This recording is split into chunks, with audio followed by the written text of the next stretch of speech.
What we also want to make sure is that the people that are here actually can afford it. I need to do something and this is all I have. You know what I mean? Yeah. Like all I have from after paying my bills. Some people buy sex toys before they pay their bills. Some buy it after they pay their bills. And so we want to make sure that there is something nice for people after they pay their bills. And that's something that, because those people got to come too, you know? They got to come too. But first, a word from our sponsors. The Handy is leading a sex toy revolution for the dick havers. So you're going to want to get this one wrapped around your cock with free shipping when you use promo code Billy20 at thehandy.com. We all know cognitive behavioral therapy works, but you don't always need to hire a whole therapist to deal with the minor stresses of daily life. Therapy guides you through courses on jealousy, imposter syndrome, and more. Download the Therapy app for your mental health at manwhorepod.com/therapy. Now let's get to the show. Welcome to the Man Whore Podcast.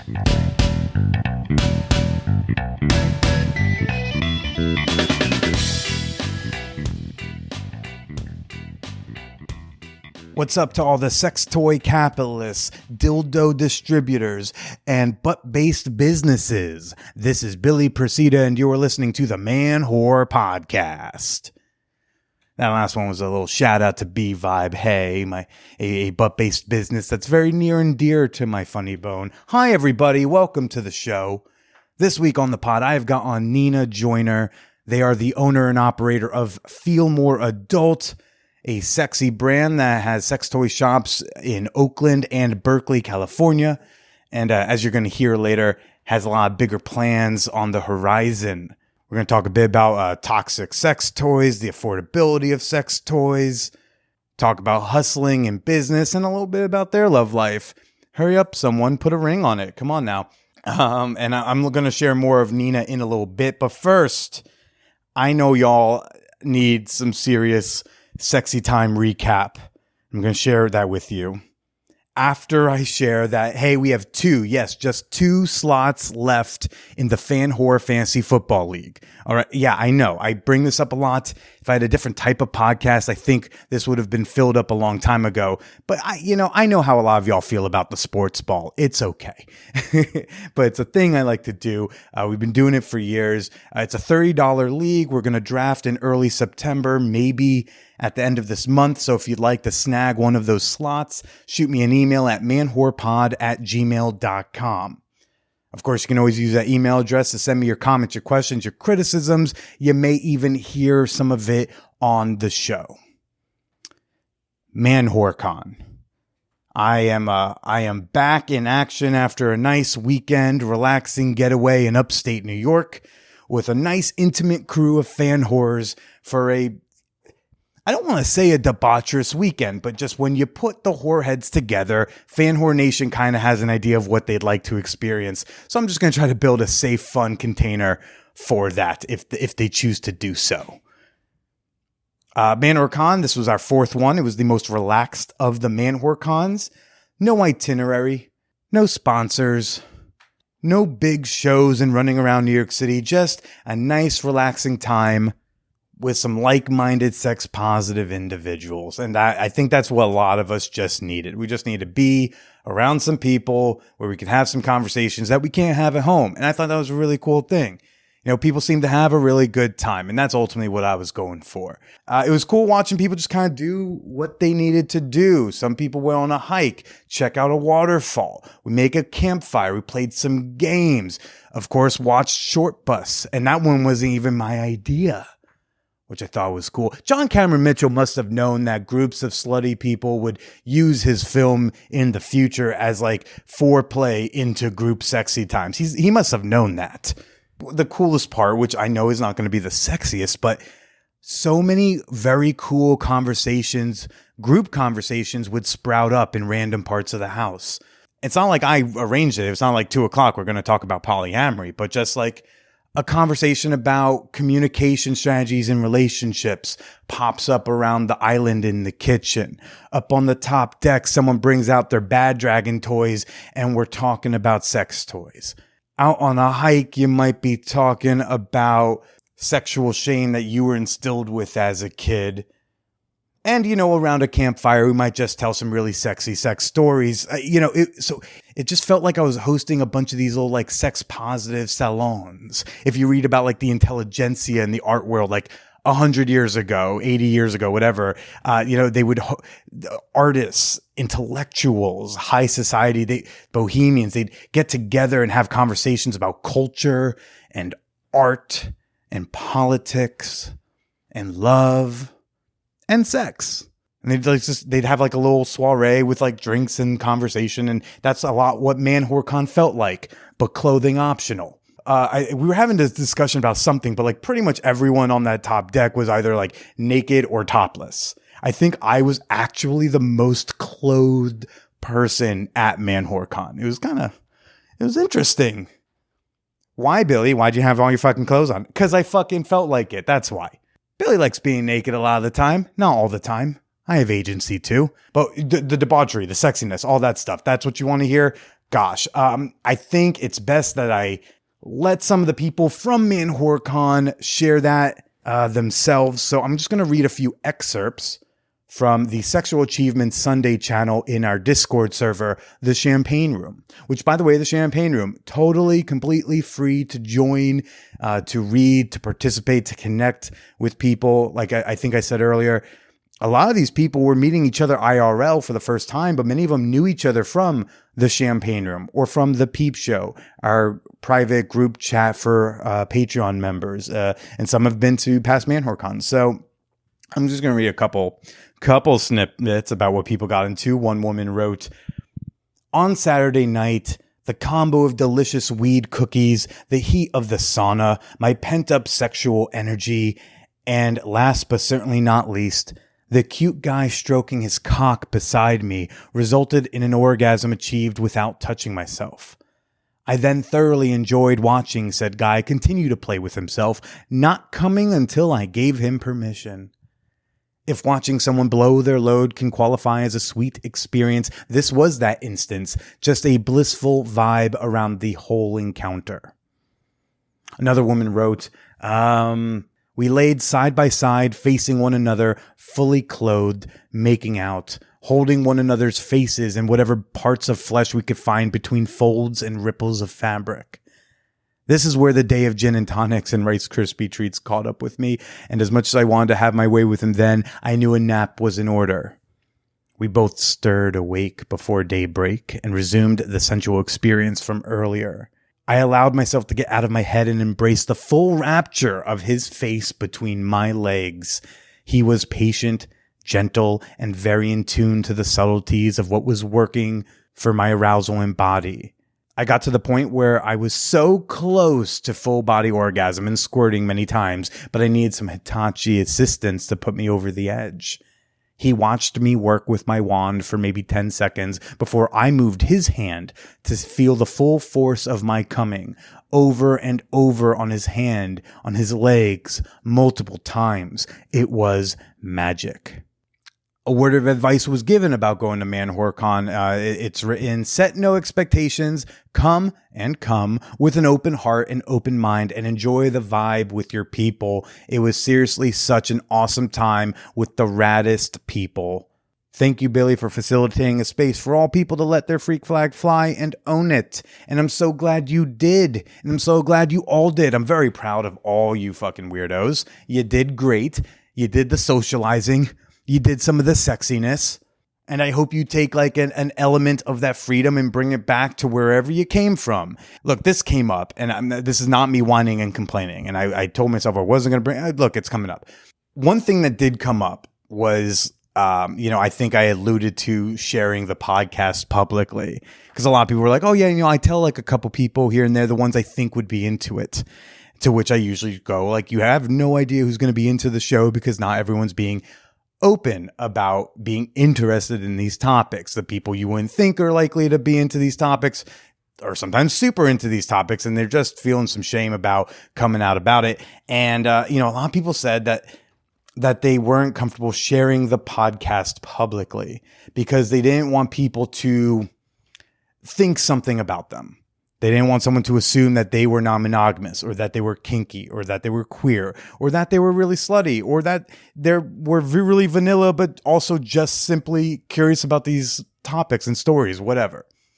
And I do hope that, like ManWhoreCon, by meeting people who look so differently, and I hope they went back home and thought, wow, there are a lot of people I wouldn't expect to think this way. And I hope they live their lives a little less shamefully back home and that they can be just a little bit more open about themselves back home.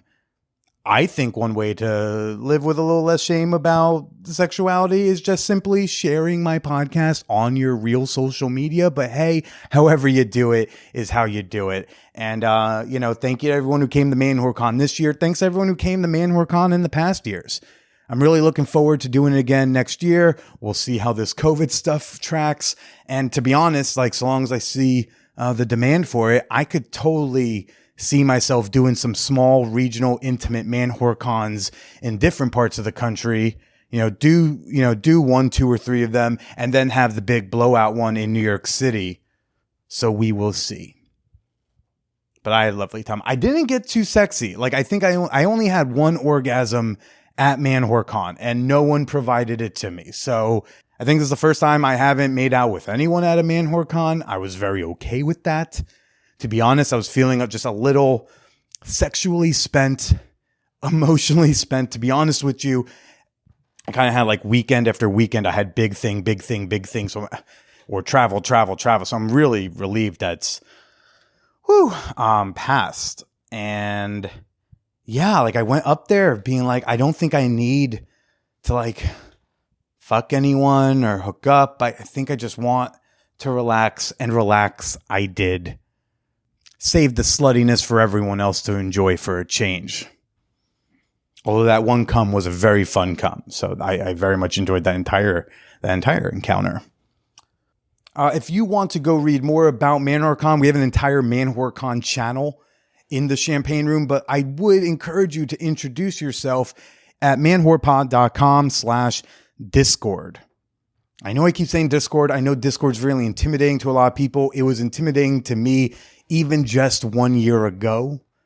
And I promise it's really not that difficult to pick up. And it's definitely less toxic than Facebook and less racist than Reddit. So come on by if you want to connect with some fellow fan whores. And honestly, I think there's people in the Champagne Room who have never even listened to an episode of this show. It's really more of a sex positive space than a man whore podcast space. And then there's the gangbang weekend I had, right? Well, before we get to that, let's do a quick fan whore appreciation moment. Okay, this is the part of the podcast where I like to give a shout out to some of the people who support this podcast on Patreon. Patreon is the best way you can support the Man Whore podcast with your dollars. I appreciate those of you who show up for me on Patreon, whether it's $2 or $20. It's all love and support to me. And that's why I like to take this moment to just shout out some people. The first one went by Lucy Fan, who is a piece of shit because that's Lucy Moon Stalker. Yeah, Lucy Moon Stalker paid me $5 to listen to her shit on him for a half hour. And then instantly deleted his pledge when he was done, which I thought was, enjoy the rest of the episodes. You already paid the $5. Explore the content, buddy. Spend less time stalking my friend and spend more time consuming sweet, juicy content. You fuckface. He then messaged me the next day to warn me about how Lucy Moon, don't get invested. I'm like, bro, you need to get a fucking life. Don't you got kids? Anyways, thanks for your $5, loser. This next person is way less of a loser. Thank you to Kiara Lee. To my knowledge, is not a stalker. You're great. Aussie, Aussie, Aussie. Oi, oi, oi. Thank you so much for supporting the show. And you too can become a member and receive a slew of great rewards and support Billy Procida over here for as low as just $2. Honestly, ManWhoreCon always seems to come with new additions to the Peep Show, which is I think the most popular of the rewards that I offer is access to the Peep Show. The Peep Show really is just kind of a virtual naked man whore con, you know? And you can be a part of it when you visit patreon.com/manwhorepodcast. That's Patreon, patreon.com/manwhorepodcast. The gangbang, Lindsay's gangbang. As y'all know, I went out to the West Coast recently to go to a friend's birthday gangbang celebration. The theme of it was dudes she's wanted to fuck who she has not gotten to fuck, plus a couple of her partners. And she had a great time. We debriefed the next day, so I was really happy to hear that. But at the same time, like, you know, not the best of my gangbang experiences. Definitely had a case of the finicky dick. Not a fan of the finicky dick over here, but it happens. I think it would have felt a little less pronounced if like I hadn't traveled across the country and done like dozens of hours of, you know, traveling to get there. But, you know, it's all part of the journey, right? It's the journey, not the end result. When I got up to Northern California, I actually got to have some one-on-one time with Lindsay, which was incredible. It's weird to be friends with someone and like jerk off to them for years. Lindsay also, you know, has made adult content. So, and she's a member of the Peep Show. So I've seen her just looking like a fucking hot, thick snack. We finally got we've never had one-on-one time together. So it was really nice. And she really played into my subby leanings. And she restrained me with some leather cuffs. Put me on my back on a bench. And just like edged me for like at least an hour. Stroking me, sucking me. Went back and forth, like sitting on my face, fingering my ass for a while and really massaging that prostate. It was really cruel. She would like hover her twat above my face while she would stroke me and just tease, because she knows I can only go up so far. I can only lean up so far while restrained and bound or whatever. So I'd keep trying to get up and be like, I can't reach. And then she would giggle a maniacal laugh, and then I would just get more turned on. And then like shortly after, you know, I blew a load, I fucking had to sit down and have dinner with her and her two boyfriends. Like, what? Is this life? I very much enjoyed that time. The next day for the gangbang, I felt like I needed to fart the entire time. I was just physically uncomfortable. And it's just, if I'm physically uncomfortable, it's very difficult for me to like get aroused, let alone get an erection and maintain that erection. I think I was hard for like an aggregate 90 seconds the entire gangbang. Gangbang went like a couple hours. I was probably hard for like 90 seconds of it. I used about 30 of those seconds to actually fuck Lindsay. I think I'm actually the only one who left a load inside her. So I felt like I did my duty. And when the gangbang kicked off, hey, you know whose face was first between her thighs? You know, that's how I start things off. And yes, I wanted to go first because it was a bareback gangbang, which this was like arranged months in advance. All the testings and all that stuff was coordinated. But I also didn't really feel like tasting another dude's splooge on her twat. I'm not that guy. There are people who are that guy. There's nothing wrong with being that guy, but I am not that guy. So like, I was like, okay, I don't mind if my dick touches someone else's. I don't mind that stuff, but I was like, I just don't my mouth. But then after that, you know, I just kind of did a lot of watching and observing and excusing myself to the bathroom to quietly let out gas. But every time I left the bathroom thinking, okay, I got the air out. I can now get into a sexual headspace and like, but then it was like my ass was going reload, and just filled right back up with air. And then the whole process started over again. So I did not enjoy the gangbang, but not because of anyone other than the fact that like I needed to fart the entire time. And that is just not the condition in which I can be a good gangbangy attendant. But, you know, afterwards, we all got on the couch and put our clothes on and watched the new Suicide Squad movie on a big projector screen. And that might have been my favorite part of the gangbang, personally. No shade to anybody. Everyone did great. Billy was just physically uncomfortable. And you know why I'm not freaking out about it? You know why I wasn't like all sad and downtrodden? You know why I'm not coming from a place of scarcity? Like, oh no. Because you know what? To paraphrase a former guest of this podcast, there's always another gangbang. Not every gangbang needs to rule. But I understand that if it's your first and you think it's going to be your only, I understand the pressure that comes with that. And then you're like, well, I need this one to be good because I don't know if it'll happen again. And I'm just like, I trust another one will happen. And if not, that's okay. May you take that attitude with you on your future sexual endeavors. All right? None of it's that serious, okay? This whole planet's not going to be here in 100 years. It's fine. Nenna Joyner, everybody. Nenna owns Feelmore. They've got 2 sex toy shops out in the Bay Area, and they are expanding. There's apparently a club, a bar that's going to be opening soon nearby the Oakland space. They're starting to produce their own products. I'm very excited to see what happens with this brand. We talk a bit about the business of sex toys up top, and in the latter half, we're going to talk a little bit more about Nenna and their relationships, both with their hopefully future wife and with their God. Nenna did a bonus episode that came out exclusively on Patreon last summer.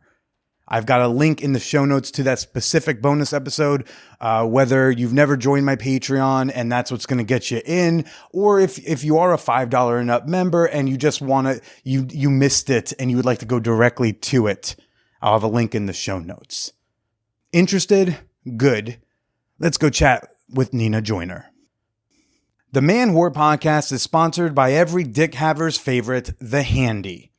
Oh, you don't have a Handy? Then what the fuck is wrong with you? At Man Whore Con on the upper deck, aka the Lido deck, aka the Dick Deck, we were talking about sex toys. And I just could not stop raving about the Handy. I wasn't even on the clock. There was no microphone around. I just have a passion for this hand job machine that has entered my world. And one dick haver up on the Dick Deck did ask me, he's like, okay, but is it loud? And I'm telling you, that's the thing. Compared to the competitors, the Handy purrs, baby. It purrs. It's not a very loud toy. You can use it so discreetly.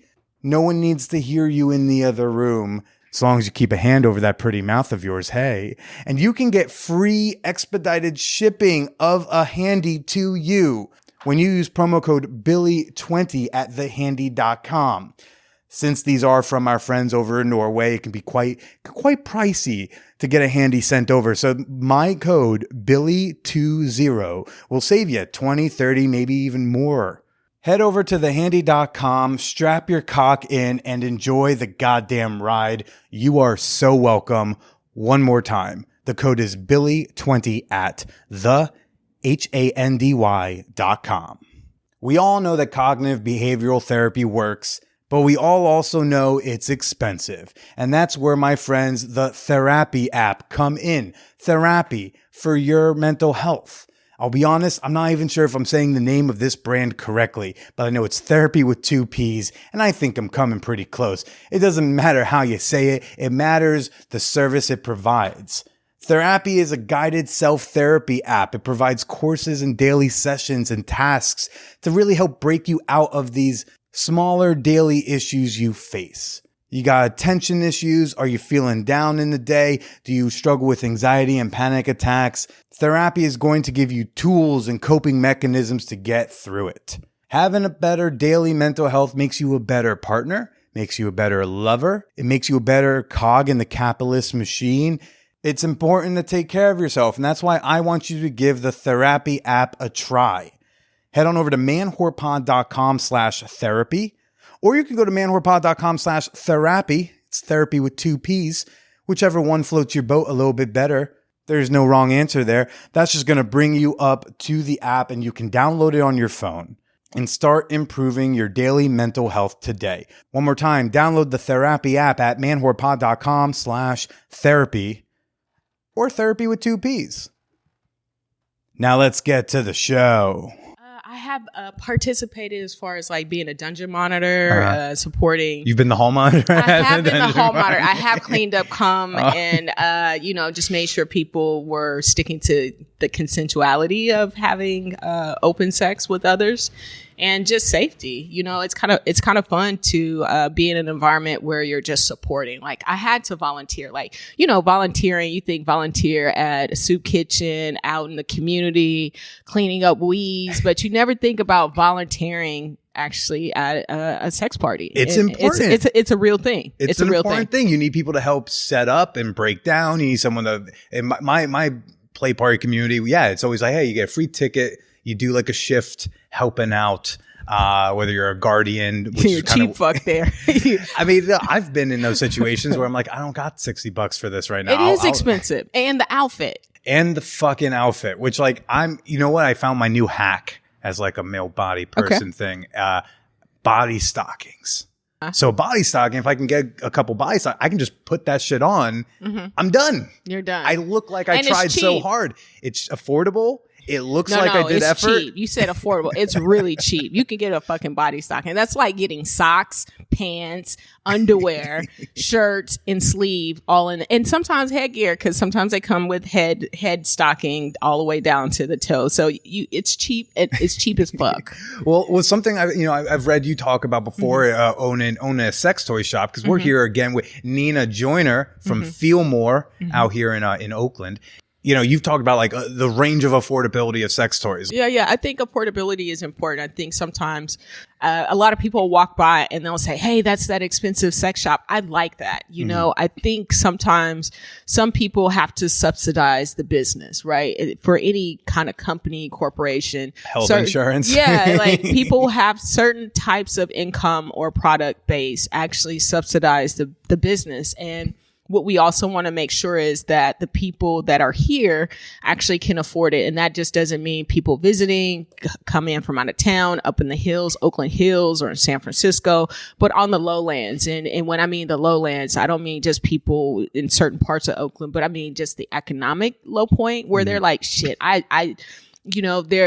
I need to do something and this is all I have. You know what I mean? Yeah. Like all I have from after paying my bills. Some people buy sex toys before they pay their bills. Some buy it after they pay their bills. And so we want to make sure that there is something nice for people after they pay their bills. And that's something that, because those people got to come too, They got to come too. But something that like, I guess I get nervous about, and maybe this is my bias where I do that wine thing where it's like, if it's more expensive, I assign a higher value to it. But, toxic sex toys is a real concern out there. And it's an unregulated market pretty much. Yeah. So, how do you make sure you can shop for sex toys on a budget without settling for something that's going to burn your genitals up? Well, I don't know if it's going to burn people's genitals. You know what I mean? Because we've always been like, if you go to Cancun or, one of those vacation towns, you're not getting a high-end sex shop. You're getting something that is basically that can get through customs and something that can be imported easily.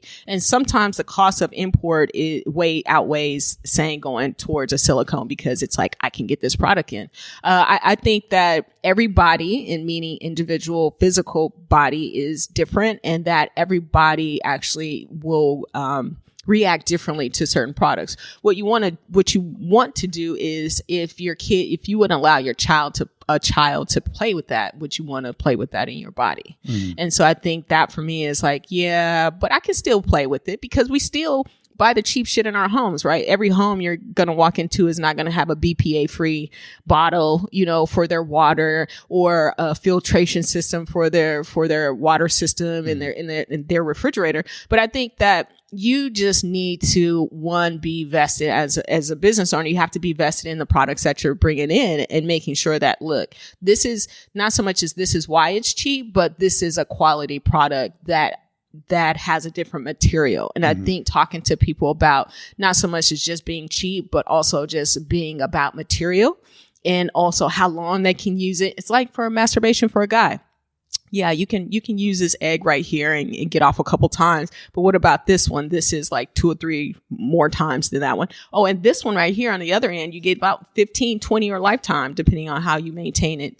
So I think there's different stuff out there. Yeah, but I also do you think like the marketplace, the customers like are educated, but like I'll put it this way, I've been doing the show 7+ years. I think it took a few years for me to realize, there are toys that if you put it in you, right. I was shocked to find out that sex toys aren't like there's no recycling. There's no way to recycle I get this shit. recycling calls all the time. I at least get one a week. Yeah, plant that shit in your garden or do something that's really unique with it and or gift it to someone else or just make an art project.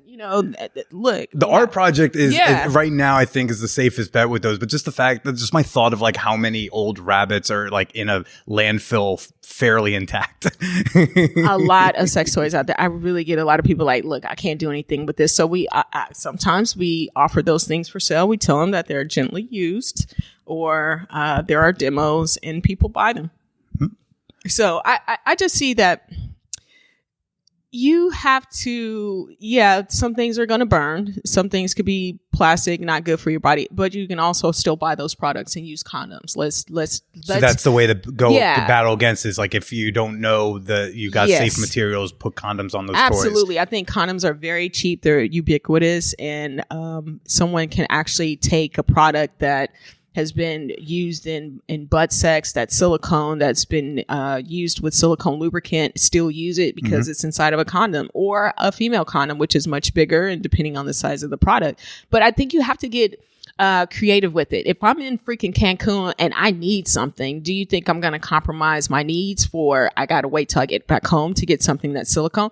Fuck no. I'm in Cancun. I see a condom right there. I see a sex toy. I'm going to have some, consensual and positive sex. Yeah. I guess like, how do you choose which products you want to like have in store? It sounds like importing fees is a factor, but are there certain brands where you're like, I'm not selling that shit? Yeah, there is. And then I think the internet actually has kind of become that other customer and not so much as like all of the customers on the internet, but everything that's shared on the internet. Like the freaking rose, right? This rose is a suction product. It's very small. It's almost like the size of a rose. And on the flower petals. But it's a suction and everybody's seen it on Instagram and Facebook and they want it. Like I can't keep it in. If that product was plastic, they'd still want it. I'd still have to keep it in if I am a responsible business owner, but also giving them the details of what's out there. So when the internet it becomes a driving force, you either go with the trend or you lose out on the trend. You know what I mean? Or finding the customers that could buy from that. And so I think the internet is also creating pressures for businesses like mine that you don't want to sell certain things, but the internet is like, shit, I gotta sell this, you know what I mean? Or I gotta bring this in, but we have to do more education around it. And so sometimes people are buying things not because they're seeing people put them in their body, because that's not the case, but they've seen people put it in water or they've seen it mix. They've seen someone with a magic wand making tortillas or something. Yeah, just crazy Wait, stuff. What? I mean, like the one meme is you like talking about like content shit on Instagram. Yeah. Like just the content that's out there. Is someone like making pancakes and stirring with a wand for Hell fun? Hell yeah. So people are like, oh, I saw this meme and I want to get this. And I'm like, well, here it is. This is the trifecta. If you're gonna get a real orgasm, it's gonna be with a magic wand. Yeah. Sex toy shopping via meme. Meme. That makes me so uncomfortable. Why? It's just, meme culture in general makes me uncomfortable. I feel like it contributes to like almost a dumbing down of society. I think memes and easy things to digest are great if we're also digesting other things. But I think we're getting to a place where we all just want the easiest things to digest all the time. And I think you can grab like any old white man photo from like the 1800s and then you can just put really any text next to it you want. And people will think that they just read a history book. And I'm like, how about read a fucking history book? Listen to a history podcast. We got to start teaching Photoshop in high school and middle school. But I think the internet is helping to drive sales because people are stuck in their house. And how do you go outside? It's through the internet. You can still be dressed up. Like people put on full makeup. Like I see some women who do this meme where they're laying down and they get up, but they're in full makeup. Yeah. And that's your going outside. Like your activity is being on the internet, and it's bringing money, and it's also bringing it's lowering depression for some people. Do people hit you up for a certain type of product and that it's like not a good product, and you kind of start shifting them like, you know what, you would really like this instead? I do my best. Not just based off what you carry, but just what you know is better. There was one product out there. I won't say the company, but they were. Oh, come on, drag. I don't like dragging people. I think, just as a kid, if we talk about cancel culture, like, what you say about people is real. You know what I mean? And sometimes I've slid in people's businesses DMs like, hey, do you want to have a conversation about this? How can I support you? I know you're being read right now. So you're going through shit. And so what I would tell people who would ask like, hey, I want to get this product from you. Can I get it from you? I was like, you're more than welcome to get it from me. But I just want you to understand that I'm not okay with their politics. But if this is the only product that's out there for you, this is what I have to do for you. The reason why I don't get on that bandwagon is because I do benefit from when people get ragged on, then their customer base will come over to me or to this company, and it happens. And some of our users, our followers, especially on Instagram or Facebook or Twitter, will come over based on someone else's downfall. And I don't like that because I know it could be me. That's fair enough. And so now you've we covered in your bonus episode last year, like the origin story, which I fucking love. I re-listened to it on the plane yesterday. But you started off hustling sex toys out your car. Yeah, and I loved that. Yeah. And now you own and have a long, you've had this shop for so many years, which is so cool. What's it feel like to remember where you were with the trunk popped? Yeah. So you got a whole ass space. Getting out of a Camry, and then I went to a Honda Accord in 1993 where the door didn't open. I was coming here. I mean, I've gotten robbed and couldn't get out but one side, of the car, and just all of those experiences just say, I really believed.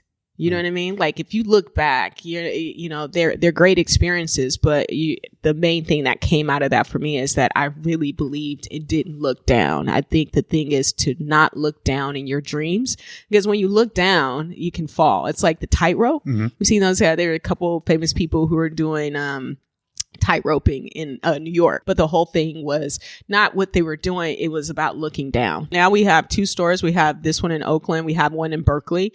We opened the Berkeley store 2 months before the pandemic hit. So that was very difficult, but it was challenging. It's fun. It's like, you just have to have patience and sit with it, And the next thing we just did was we finished inking our new bar location. Yeah, I saw that on Instagram on the way over here. Can you tell us a bit more about what's this club that you're trying to do? So the Feelmore Club is the name I got from it. Is this guy is I don't know what he's gonna do. This is Oakland. He's a usual suspect. But why are you smoking at the door? Don't smoke at the door at least, because if it was weed, that'd be something else. But he's smoking at the door. Hold on. Yeah, it's the Feelmore Club. So basically, all of these magazines in the adult business, and the one that I really, really love is between Hustler and the Playboy, Playboy magazine. And Hugh Hefner actually did the Playboy Club, and wanting to take his brand to take the people that are in the magazine to create a lifestyle that lives. Yeah. Right. So what we want to do here is what I've thought about for Feelmore is how I got to Oakland was in Las Vegas. That's where I'm from, listening to rap music. And the music actually painted the story of Oakland. And so when we got to have this space here, it was like really going back into my rap roots, right? Hip hop, you're in New York, so you get it, With rap music, we started out with Kool Moe D, EPMD, LL Cool J, and just take LL Cool J, right? So he started with rap. I love his rap music. I used to go to his concerts as a kid, but then all of a sudden you could lose him with his albums, and it's like you're aging with you can't age with the music anymore. And so it's like another vertical for this market. So hip hop isn't just music, it's lifestyle. So if I think about Feelmore as a culture, as a bigger brand, a bigger as a brand that has different things. So now there's a sex toy shop. Exactly. There can be this club. There could be another thing. Yeah, I don't lose my customers when the market changes. Right? When there's a Kanye West that comes in, say there's another sex shop. Okay. Another Kanye West that comes in, or another Jay-Z. But because people want to wear my Yeezys, or someone wants to drink the Jay-Z liquor, now you're still consuming that product that old product of the original music, you know? And so that's how I think about it. It's like, it's going to be hard for Feelmore to get a strip club. It may not be hard, but I don't want to do that level. Is that what you're going for? No, I don't want to do that level of work because it's so hard already to get a sex shop anywhere, right? 1970s, 60 laws on the books, but it's so hard to get a sex shop anywhere that I can actually, leverage the alcohol and or cannabis, which is very ubiquitous and on Main Street, because I think sex shops have actually gotten left behind in the legality and also the policy changes that has happened. Like cannabis hit the street and we're like, we got to make these laws change because you're going to lose that revenue. Bars came, PPP and all of that money in the bar venues, all of that money came about because a lot of bars and restaurants lost their business. Right. That's where I need to be. I need to be into communities or industries that are really taken care of on a whole. But I don't think that sex shops or anything in the sex industry, like we talk about San Francisco, Broadway, you're in Marina, your sister's in Marina, but you got the Broadway street in San Francisco, which houses the majority of the sex clubs. That's not the sex clubs, the strip clubs. Those women, thank you for that information. I will write. And so all of the women, most of the women, bouncers, any of the employees there lost their jobs, and many of them couldn't get PPPs. So because it's adult, it's scary, it's slutty. We'd hate for government money to end up with like one of those hoes over there. Right. Yeah. So here it is, this line that when Times Square, you're a New Yorker. Yeah. Times Square wasn't Times Square. It was actually a red light and blue light district. Awesome. And so it was talking about, there's a book that a gentleman, and we sold it here at the store, it talks about red light, blue light, but it was talking about the demise of Times Square from all of the adult things that were happening to what Times Square is today. So that was a form of gentrification. So gentrification isn't just about black versus white or white versus or this or versus poor that. Versus rich or anything like that. It's about it's culture and it's money, and it's just tuning the community to what's best and beneficial for the city. And so I just think that I love what I do, and I also think that the market is changing, where it used to be the stores go directly to the distributors.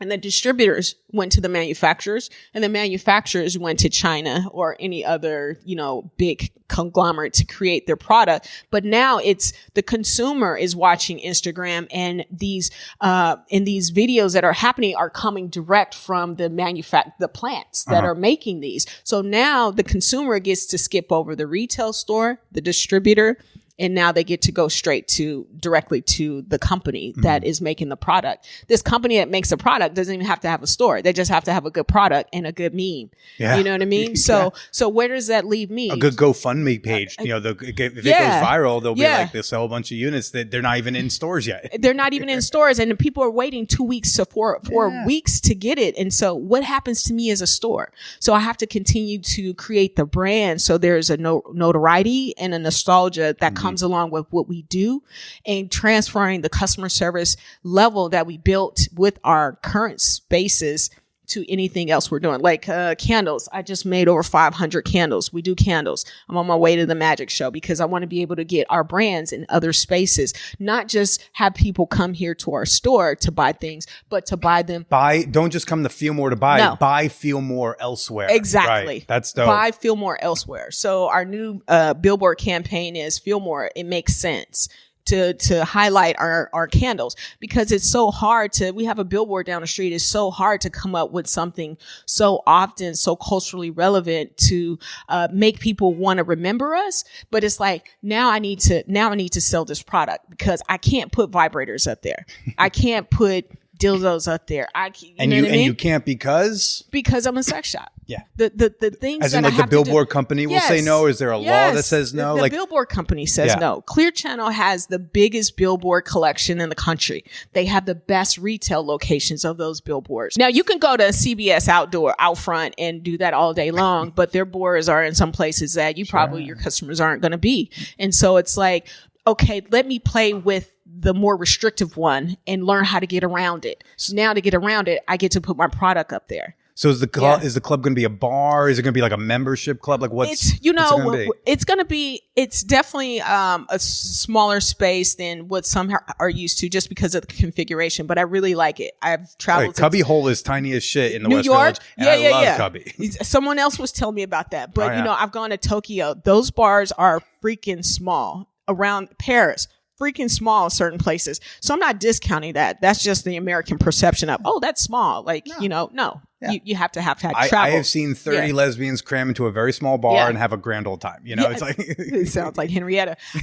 So to take this space and to do some iconic art pieces, I want Feelmore to be mentioned in high society. Sure. And I want Feelmore to be mentioned in the Robb Report. I want it to be in places that we can actually be sustainable and do the good work. Like we can still work on one product and get it good. Because I think sometimes when you're chasing it, you're like, I need to fix this, or I need to do this, or let's move over here.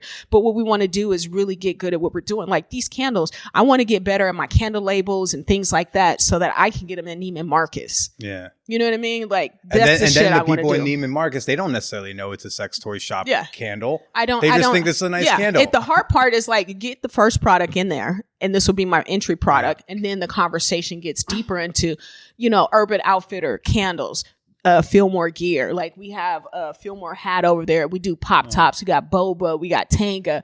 We do keychains, sweatshirts, t-shirts. I've done mugs. I've done cups.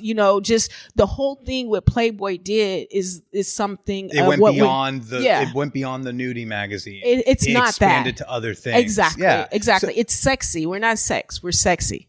That's a very good distinction. So let's talk a little bit about you. So do you, with this empire you're building, with all the hustle, and that's always been a thing that I just noticed. I was like, this person fucking hustle. Do you find time to date in all of that? Yeah. I have a partner. We live together, and so she's just as busy. So we're both hustling, if you will, or just making moves, and we find little bits of time, which is good enough for me. Then that's good. Are you able to share what type of a hustle they do, or she does? Well, they're in local community and politics and stuff like that. And organizing and whatnot. Yeah. It's something that's been coming up recently, and I was talking about it with my guest yesterday, who I recorded with, the idea of like having a partner with a similar ambition, not like a partner who's got some, it doesn't matter what it is, but that you're both trying to go up towards something and you're trying to grow towards something. Because sometimes you end up in these relationships where like one person doesn't have a lot going on. Yeah. And they're kind of just waiting for you to get home. If you do that, that's where your codependency kicks in. I need to have somebody who's just as busy, because when I start to look at like, where are they? That's that codependency stuff kind of creeping in. You know what I mean? And so it's like, well, don't you have something to do? Yeah. And when you have something to do, it's not so much as you just have to be upward mobility, but you have to have a life that is that you're singularly can handle by yourself. Yeah. Otherwise, you're looking for outer body experiences for people to soothe you when you should be able to soothe yourself. And how long have you two been together? How'd you all meet? Almost 5. Yeah. Almost 5 years? That's sick. Yeah, she didn't buy a vibrator. So it wasn't a customer? She came in, but she didn't buy one. She's like, I need something bigger. So I didn't have she came for you? Yeah. She's like, what about you? Are you available? What's going on? Not like that, kind of, sort of, but something, sort of. I don't date customers, but if there's something and we intersect in the community, that's something different. Sure. So your meet cute was right here? Yeah. Oh, it's just he's a usual suspect. That's all. Okay, usual. I know he also looked like I need something in my ass now. Do you got some for me? Yeah. And so the meet cute was just in the store. That's so. Yeah. Did she already know of you? Is that why? No. Some people just brought her in because they were like, "Hey, this is a Black business. You should, you're always talking about community businesses. Yeah. Let's go see. It's a sex shop. So on and so forth." And they came in, and then her friends left, and she ended up staying. And I said I was going to get her an Uber. I didn't get her an Uber, but we had dinner, and then she went home. And then 3 months later, I think I found her on the internet. I didn't get her number at that time, and that was it. Oh, that's sick. That's great. And then, and how long y'all two been living together? Probably about 4. Lesbians. They go in. They was fast. She was fast. She was fast. She was like, I know what I want. This is what I want. I was like, okay, well, we got a year to see if this is more of what I want. So, you know what I mean? So, Well, they do say don't sign anything in the first year. Yeah, I heard that from a friend too. And you were like, at 1 year and 2 seconds, I was ready to sign shit down. Yeah, for sure. That's great. Yeah, I was like, we can do this. How was that transition into living with the person? I've only lived with a couple, but I had lived in my place for 12 years. And so to make the leap from where I was to moving forward, it was like, okay, let me trust me. You know what I mean? Like sometimes I think you're in situations and you're not sure about something, but I was sure about, one, I was able to take care of myself, and two, I was sure about me emotionally to be able to say, I'm not going to blame anything that doesn't work on someone. This is a change. This is a progressive change.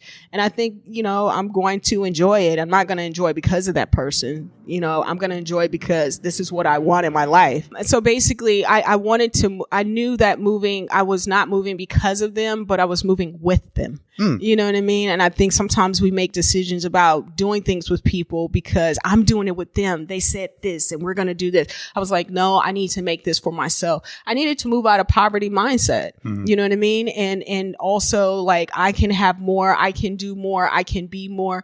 And I'm also worthy of being with the best person. Have you always had that philosophy towards your day in life? I believe I have, but sometimes I think you can honestly get stuck in a rut to get there unknowingly. It's like creeping back into codependency. You don't know you're doing it till you're doing it. You're like, oh my shit. But that means you have to have people around you who make you aware.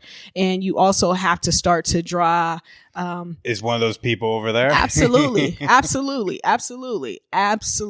mean, she's there to remind you, no fucking refunds, Nina. Yeah, no refunds, no cop outs, no back downs. Like you can do this shit. And she's been with me like pretty much all of the way to be here. Like it feels familiar and it feels very good to have quality people around you to remind you of the good that you have and the dreams that you have. Because, and we don't talk, and we're not small-minded people. And that really makes sense because I don't want to be around someone. You're not going to find me around people who talk about people. You're going to talk about great things, great people, great ideas. And that's the only way to be in life. So how do you, as you're both, you're moving and grooving. Go ahead. You're moving and grooving. She's moving and grooving. How do you support her in the work that she does? How does she support you in the work that you do? Well, my partner, right? Yeah. And so my partner, I used to show up all the time and do a lot of volunteering with them when I can. And I think the best way I can support them now is like, I don't want to do that.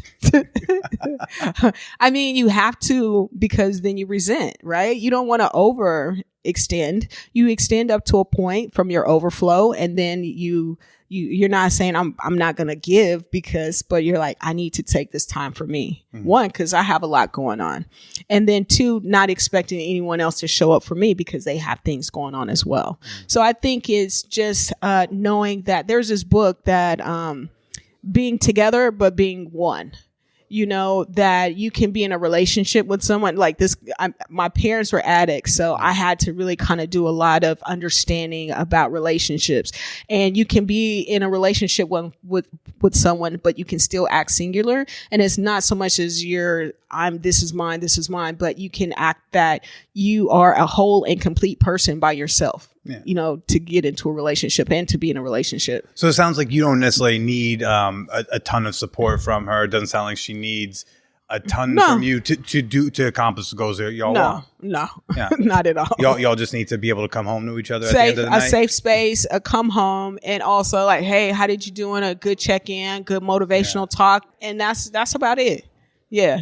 Yeah, that's good. That's beautiful. Then and is marriage something that would... She said she wants to get married. I was like, and she's telling me the other day, she was like, oh my God, I can't wait till I'm a bride and this, that, and the other. I was like, I hope I'm standing next to you. She was like, silly, I'm telling you, because, I don't want to take someone's experience and just insert myself there. You know what I mean? Like, well, I mean, you are currently, unless it's a non-monogamous situation. But but people get to change their mind. Yeah, of course. You know what I mean? Like, she's like, doesn't that sound... It sounds safe that you can assume, at least for now, that you would be the person next to him. I ain't even assuming no more because I think, it makes an ass out of you and me, right? So it's like, just because you're in a relationship relationship with if she someone. wants to get married and she wants to be a bride and she's been with you 5 years and lives with you, then like why wouldn't it be you until you are no longer living with her? Until we get to the right? altar, like until I sign papers for any lease space or I get keys. Until I get keys, ain't nothing real. I hope you have keys to the place you're living. Yes, I, hope I do. I hope not every I'm day is talking like, about I to hope the she opens the door today. I'm talking about the wedding. We were talking about her runner. She says, I got 2 people. She said, my cousin said she's going to be that blocker for me to block the door. So she has 2 people who are going to block for her to run. She was like, well, who's going to block for you? I was like, if I'm spending money and getting married, like, and gonna decide, like, I'm gonna be there. It's just, it sounds like you almost don't trust that, like, the job security of the relationship. I don't, I used to really trust, like, we're in a relationship. I had so many relationships. I'm not saying I'm jaded, but I'm a little bit emotionally mature. I look forward to that. I plan with this person for that. Mm-hmm. But I also know that things change. People change. Circumstances change. I was like, look, if it ain't me, just make sure I get a ticket to the wedding because I know the food is going to be fire. You know what I'm saying? Do you think that's a defense mechanism for if the day did come that y'all had to break I think up? I have some things that are defense, but I also have things that are what she's doing right now is thinking about it, but we're not planning for it. So there's a singular thing. Just the going idea on. that you wouldn't let yourself. It's not even. Didn't assume like you. It doesn't sound like you wanted to even let yourself assume that she meant you, which like kind of makes me a little sad. No. Okay. I mean, I'm fine. It wasn't even that, but sometimes I'm joking about it. But it's I'm being very serious that I've had relationships that like, oh, let's have kids. They do a lot of future. Lesbians do a lot of future tripping. Oh yeah. Like we're gonna have this. And not do the work. All of that. And so until I get into the planning stage, it's a conversation. That's it. That's all I'm saying. Until we get to like, let's put money into the bank account. Okay. Until we got that joint bank account. Exactly. Until we put money in the bank account for the wedding or start to sit with the planner, then I'm there. Otherwise, I don't yuck someone's yum. I just listen. Okay. Yeah. I look forward to seeing the day when that does happen. Oh my God, it's gonna be awesome. You think you do tux or dress? Where you think actually, you feel like a tux? That's right. That's the vibe I get. She says a tux. Yeah. She's Vietnamese, so I'll probably do a ao dai, and a What is male that? ao dai is a traditional Vietnamese male dress, but I'm gonna do it in kente cloth. I'm black, so I gotta go with the African prints on the shit. You know what I'm saying? Like, no cultural appropriation. I want to see those wedding photos. We're gonna live stream it. Oh, clearly, I know you are. You're always live on Instagram. You always put on IGTV up there. No, I know. Yeah, we're gonna have a fun. I know wedding. you're gonna have a multi-camera social media event. Yeah, we're gonna have a fun wedding. She's you're gonna really sell excited. fucking tickets to watch it have online. You I better, bet. because I've seen a lot of ass. So yeah, I just need to have good chicken wings. I love Hustlers Club chicken wings. I just go to for the chicken wings, not the strippers. The chicken wings are. I think Chris Rock wrote a joke specifically about you. Really? I think on the Bigger and Blacker album, he had a joke about someone who goes. It may have been Nothing's Never Scared, but he's like someone who goes to strip club for the buffet, like someone who goes to strip club in the daytime. That's the Gold Club. I think they have a $10 buffet. Is it $5? And that that I'm like, I think the joke's about you. I think it's Look, like you're the one in the daytime at the buffet at the strip I am club. at the buffet, and I will pay if they look good, but the food is awesome. The Gold Club in San Francisco. I need a comp, whatever, if somebody's listening to the Man Whore podcast, but also the Hustler Club in San Francisco, the chicken wings. I need 2 for 1. Y'all need to just go and bring me in there and do some advertising around these chicken wings. Is there a wedding have you pictured a wedding in your mind, what that looks like? Yeah, I where picture it is, crying, and the colors, and I picture crying. Like I'm taking Vietnamese classes, so I picture Vietnamese classes to learn how to cry. Learn how to say vows in Vietnamese. And also with the hopes of having children, that we get to have children who are rooted in their core ethnicities and have an appreciation. Yeah. Aww. What? Nina's sister's over there. She's like, oh, starting it's to tear talk up to you. on her. I'm like, no, it's to talk to the kid, because talking to my partner, she's like all day long Vietnamese. But if I talk to the kid, I can get away with bad Vietnamese. You know what I mean? Like, but with her, I can't get away with it. Yeah. What's it like having your sister work with you here at the shop? Well, I have her and her brother and her kids come too.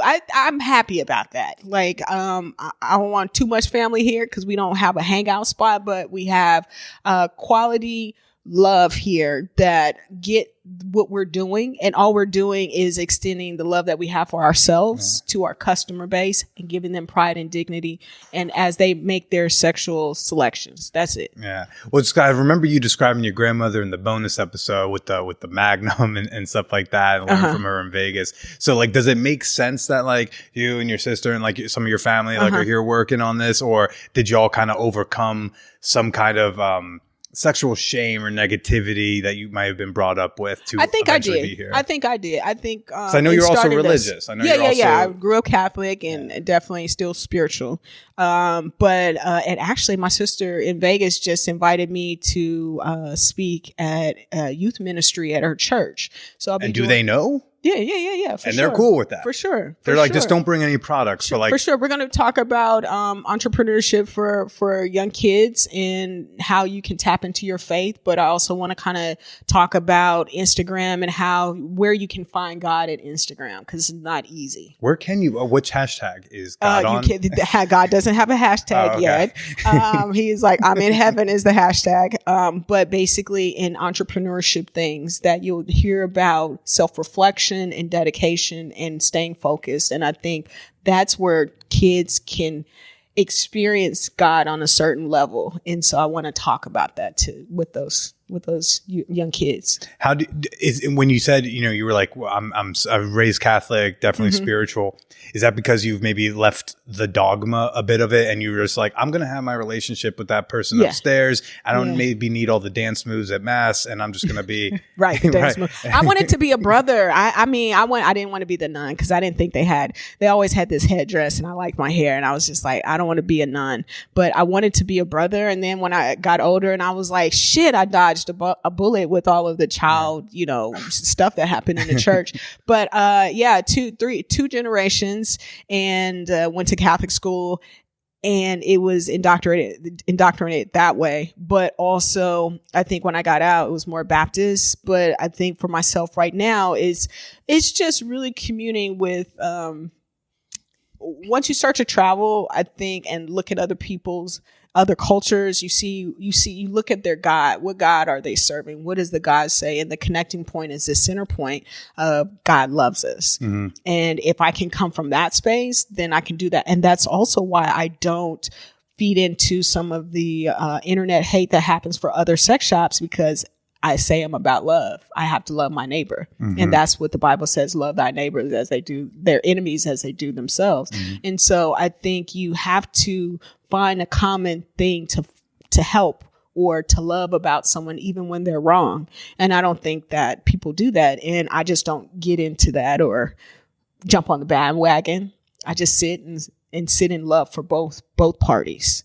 Do you still hold over any possible sexual shame from the Catholic upbringing, or do you feel like you have a new view on sexuality in relationship to your God? I think I definitely have a new relationship to sexuality because of my relationship with spirituality. But I think with growing up in the Catholic Church, that was, in school, a lot of my sexual trauma happened when I was in elementary and middle school. Mm-hmm.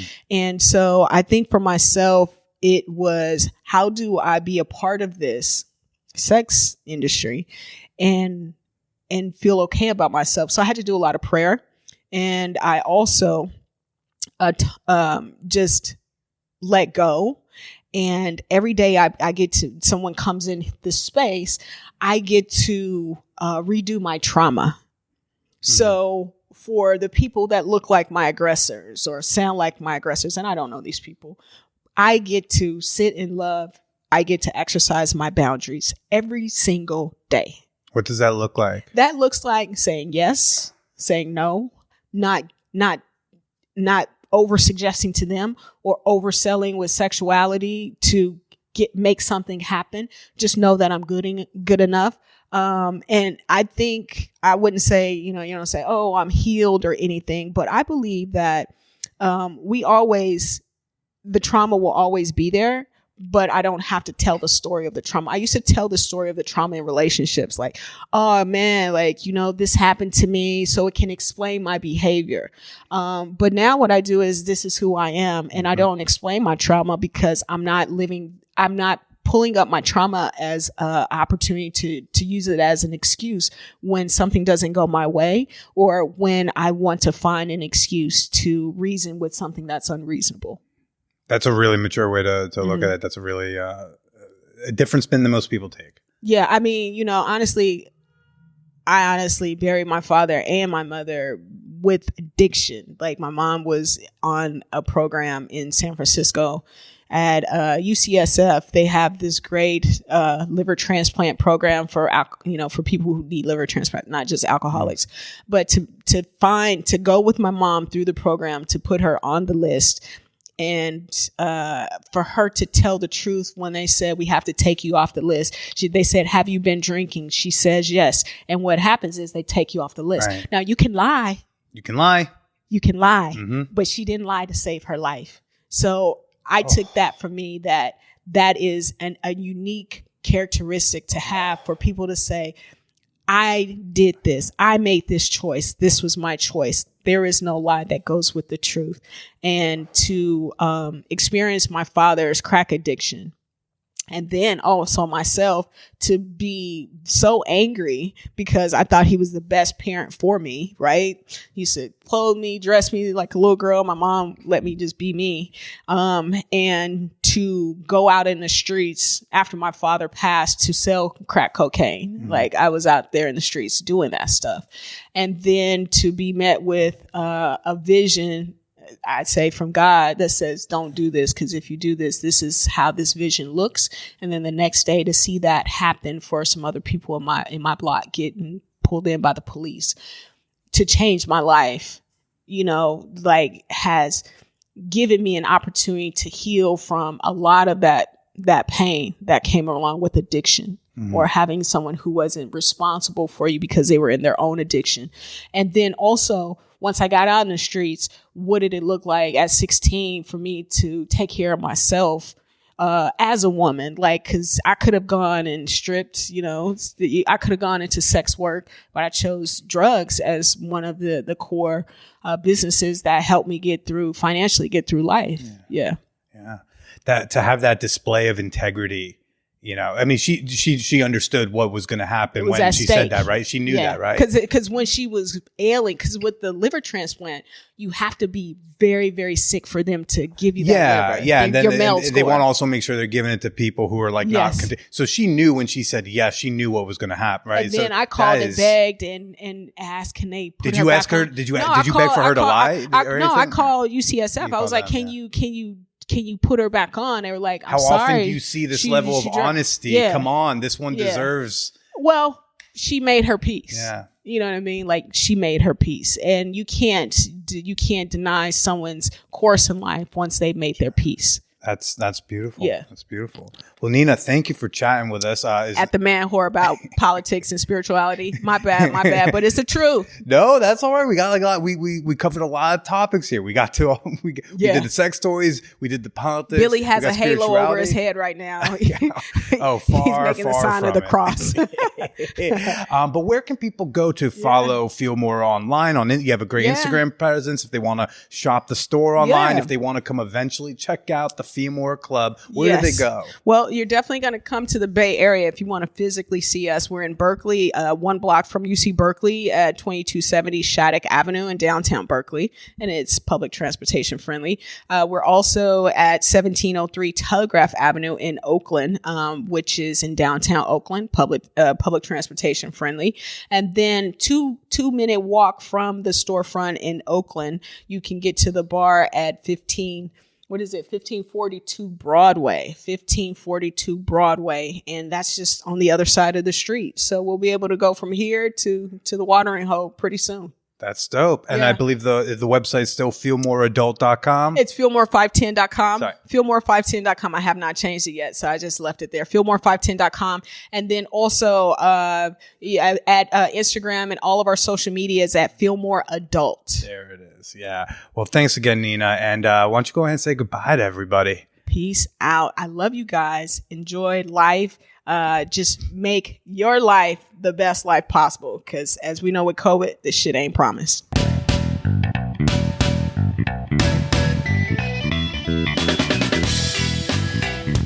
Every day I'm hustling. Every day we hustling. Sex toys out of the trunk of our car if we got to. Nenna Joyner. How much fun was that? Again, if you didn't get enough Nenna and you want to hear more of their origin story, hawking sex toys out of the trunk of their car and making moves happen, I gotta tell you, it's a really cool bonus. It's one of the very few bonus episodes I have personally re-listened to after the fact. Okay, I don't normally do that. I don't got time, but I was like, I gotta hear that story again. I have a link to their bonus episode from last year in the show notes. And I would love to know what you thought about this week's episode in the Champagne Room, our super free, super sex positive Discord server. And while you're there, introduce yourself and meet like-minded people at manwhorepod.com/Discord. If you got something more to say, you want to say something directly to me, send me your comments, your questions, your criticisms, any and all things over to manwhorepod@gmail.com. Who knows, you may even hear your question on the show. I said it earlier, but the Peep Show is like the most popular reward. It is a private group chat on Telegram with $10 and up Patreon members. And all we do pretty much every day is share like nudes, gifts, and compliments. It's incredible. It's a very body positive space. It's a very loving space. It's an understanding space. And it is definitely an openly pervy space. And you can be a part of the Peep Show and join us at patreon.com/manwhorepodcast. That's Patreon, patreon.com/manwhorepodcast. Patreon is the best way you can support the work that I'm doing, but I also know not everyone loves the platform, or not everyone needs all the other things that come with it, or some people do not enjoy the monthly subscription model. So in the show notes of this episode and every episode, I've always got my Venmo and Cash App handles. I will always make it as easy as possible for you to give me money. Don't you worry your pretty little head. Another way you can do so and get something for yourself is buy some Man Whore merch. Haven't pushed the merch lately, but you can find it by searching Man Whore Podcast on Etsy, or you can go to the Man Whore Podcast Facebook fan page and do your merch shopping over there. And if you don't got the extra monies for Patreon or throw money my way or to buy some merch, let me give you something free you can do to support the work that I'm doing. Share the show. Share, and tag. The annual podcasting report is back out from Edison Research. And once again, as it usually is, as it always has been, word of mouth recommendations, especially on social media, not just telling a friend at the bar or texting them a link, but social media word of mouth is the number one way people discover new podcasts. And don't forget to tag me when you do it. I love seeing the love for this show. Now, excuse me, I got to roll out and I got to edit this whole thing together because there's a very pretty lady I have not gone to see in a few weeks, as she recovered from COVID, and damn it, I'm excited. I think the Instagram follower people know what I'm talking about. You know. The rest of y'all should be following me on Instagram. But hey, you do you, boo-boo. Enjoy your weekend. Get vaccinated. Don't fuck unvaccinated people who don't have some sort of medical reason to not be getting the vaccine. And stay slutty.